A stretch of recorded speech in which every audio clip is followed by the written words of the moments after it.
Hello everyone, my name is Emma, and this is the most shameful story in my life so far. I think it would be close to lots of girls, as it's telling about my first period. I am laughing a lot remembering it now, but at the time I was absolutely sure that my life was over. Please don't laugh at me. I come from a very religious family, and my parents are never keen on talking about physiological or affective matters. My mom loves me a lot, but I think she was terrified that at some point she would need to talk about periods and sex. I guess she has goosebumps even pronouncing the word, and all things like that. I arrived to my 11 years old, being super sure children come from nowhere and just materialize in women's bellies. All in all, I didn't even bother thinking about puberty or my changing body.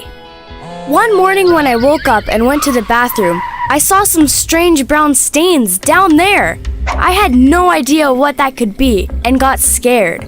My first thought was that I needed to ask for help from my parents. But the idea of coming out of the bathroom, going to my mom and trying to explain what has happened to me, including naming my intimate parts, was absolutely painful. Asking for dad's help wasn't even an option. I had no siblings to consult, so even being really scared, I decided to wait, and maybe it would pass on its own. I went to school but really couldn't concentrate on studies. I was just listening to my body and trying to understand how grave my condition was. It didn't occur to me to ask the advice of my classmates. It was still too shameful to mention where the stains were coming from. A couple of times I went to the toilet and saw some new brown stains. I didn't feel bad though, so I thought I could wait for some time before panicking. In the evening came the pain, that awful dull nagging pain that any girl knows. Now I knew it was time to panic. I opened the internet bravely and searched for stomach pain with blood. At 11, I wasn't very strong at anatomy and was sure that stomach was wherever in the belly. You understand that an ulcer was the most optimistic option I got. Okay, now I knew I was going to die, but asking for help still seemed too shameful. I decided to sleep it over, but obviously, during the night, I didn't get any sleep. I went to school all nervous and panicky, because that morning I had checked, and I still got new brown stains on my underwear. My condition didn't get worse though, and I got distracted by my classes after all. Until at math class, I felt something wet and ran to the bathroom. I found Niagara Falls of flaming red blood. I nearly fainted. My hands trembled and I was sobbing hysterically. What I did was run to our nurse's office and claim that I am bleeding. I have an ulcer and I'm going to die. At that point, I was not ashamed to share my problem anymore. At first, the nurse got really scared. But then, as she asked me in detail what bothered me, she was visibly relieved. I don't want to disappoint you, but I'm afraid you are not going to die. You are just having your first period. A what? A period. Don't you know what a period is? She was pretty surprised by my ignorance, but explained patiently what it was and how to deal with it, and also gave me some pads for a start, and explained how to use them. Obviously, the news I am not going to die made me totally happy. But as I was going to leave her, she asked me if I could ask my mom to visit her for a talk, in a private way. After giving my mom news about my first period and seeing her somehow embarrassed, I passed her the message from our nurse. I had no idea what they were talking about, and was just enjoying my newly regained healthy life. Only in several years as my mother was telling me about my sexual life, visibly feeling uneasy about that, she confessed that our nurse told her that making talks on physiology is crucial for teens, and that she insisted my mom would overcome herself and find the way to explain some important things to me. I am thankful to our nurse, as now I understand that there is nothing shameful about our body, and if we have some questions we need to ask, not keep them to ourselves. And also, it is always better if parents answer our questions than any other person who doesn't know us as well as they do. Well, I told you it was stupid. Let me know in the comments if your first period was also embarrassing, and share this story with other girls so that they know there is actually nothing scary about the periods.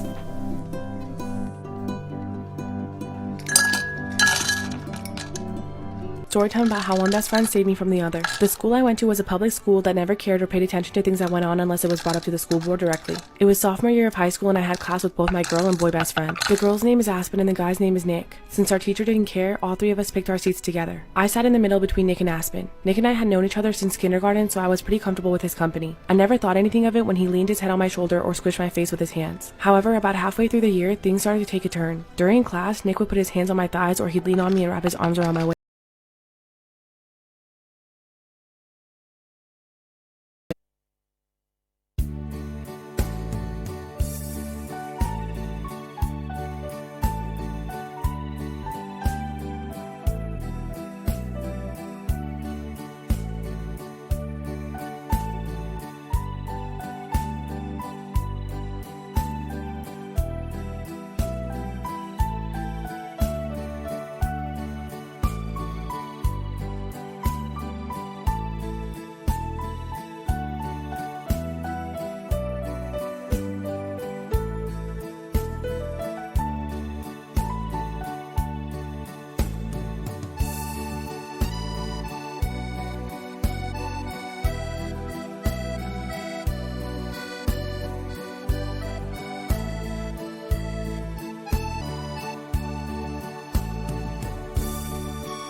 This started to make me feel uncomfortable. We were seated in the back of the class, so no one noticed him making me uncomfortable except Aspen, who had no idea what was happening because I never alarmed her of it. I didn't say anything because part of me thought I was overreacting. After all, he was my best friend. One day, the class was empty because it was a free day, so we could all just hang out in the classroom or the commons. The teacher was God knows where, and Aspen had left to go print something for a different class in the printing room. I was left alone in the back of the classroom with Nick. For a few minutes, things were fine. I knew that Aspen would be back, so I just read my book. Then out of nowhere, I saw Nick stand up and shut the classroom door.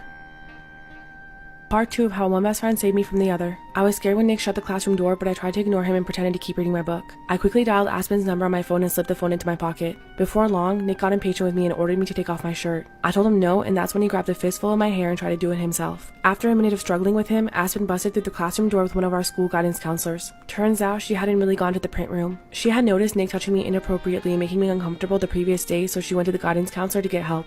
When I dialed her number, she was trying to convince the counselor, and when she realized what was happening, she put the phone on speaker to prove that I was in an unsafe situation. The counselor took Nick away, and later I found out that 7 other girls had come forward about him. They all said that he was harassing them, but since the school had no evidence, they couldn't expel him before. However, since the school counselor heard what was going on when Aspen put the phone on speaker during his attack on me, they were able to finally expel him. I'll always be thankful to Aspen for trying to help me when I felt like I couldn't do anything. Hello, my name is Fred. Mine is a story about crime and punishment. I am actually a good boy, but once I became a criminal, and I am not proud of it.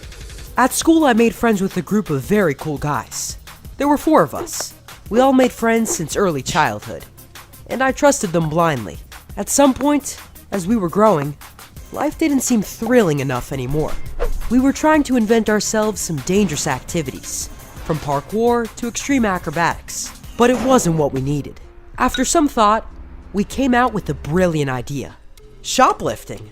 This thing is really dangerous if you get caught, and as we read in the internet, can even make an anti-global statement, which is kind of cool. We started with small things, like stealing a chocolate bar or a Coke bottle. We did it in a group, trying various schemes. someone always distracting supermarket staff, and others stealing. We browsed specialized forums and found out there was an entire shoplifters community with elaborate techniques of stealing more expensive stuff. It was more like a sport. Thus, our actions became more elaborate. We didn't do it for money. We had enough pocket money from our parents. We did it for fun and adrenaline. In a couple months, we became professionals, sometimes carrying out kilograms of expensive food and drinks from big supermarkets of our city. I will not explain the whole technology to you. It isn't right. But point is that you can do it successfully, only if you are sure that your back is fully covered by your mates, and you work as a team. We were quite successful, but the rule of life is that sooner or later, you would be caught anyway. We didn't realize it at the time. That day came unexpectedly. We were at a supermarket at a big mall. It was my turn to get the food, while my friends distracted the security. Till now, I'm not sure what I did wrong. Point is that I was noticed. I put all the stolen products into my big jacket, and accompanied by my team, went towards the exit, where I was stopped by a security guard, who asked me to unzip my jacket. I felt thunderstruck, and all of my feeling of safety went away, as I saw all three of my friends running away from me as far as they could. Honestly, I'm not sure what I would do if I were them, but probably I would remain, because I still believe in collective responsibility. I was standing in front of the guard, unzipping my jacket and feeling that everybody was looking at me. I was ready to melt into the ground of shame. The security took me back into his office and asked me why I stole food. If I was in need or hungry. All of a sudden, I understood that shoplifting wasn't cool at all. And it was enough extreme for me, for the time being. I just fell into tears instead of answering. The security guy was very nice, and agreed not to call the police if I promised to give up. He had to call my parents though, who came there absolutely furious, and dragged me home. It took some time to convince them that I was really sorry, and that I learned my lesson. The sad part was that I understood that I couldn't hang out with my friends anymore, as I couldn't forget their turning their backs on me and leaving me alone. I never spoke to them ever since. So my advice to anyone is to think twice before you are going to do something illegal for cheap thrills. It can backfire horribly. If you have an experience like that, you can share it with the guys and they will make it animated. Please share and like my story if you like it. And thank God it's anonymous.